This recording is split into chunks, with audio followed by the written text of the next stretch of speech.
الحمد لله رب العالمين، والصلاة والسلام على أشرف الأنبياء والمرسلين وعلى آله وأصحابه أجمعين. د سحر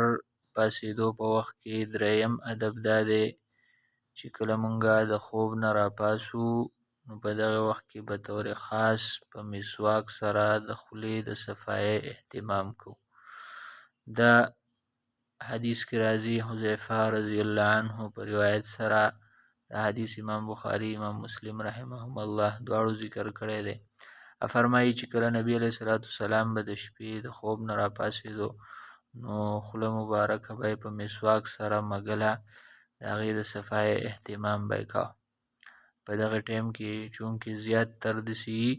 چې شپه تېره شوي په انسان باندې نو د هغې شپې اثرات په خوله باندې راغلي، په خوله کې بدبويي او وږم پیدا شوی، نو چې په دغه وخت کې د راپاسېدو په ټیم کې د مسواک اهتمام وشي او خوله پاکه کړی شي نو بیا هغه شکایت چې هغه اکثرو خلقو ته یي د خولې د بدبویۍ او د وږم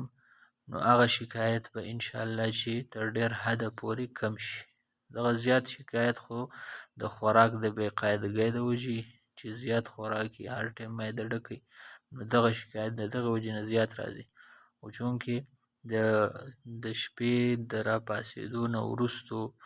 دغه وخت د صفایۍ دپاره زیات موضوع ني، خوله په نور څه کار کې نه استعمال شوي،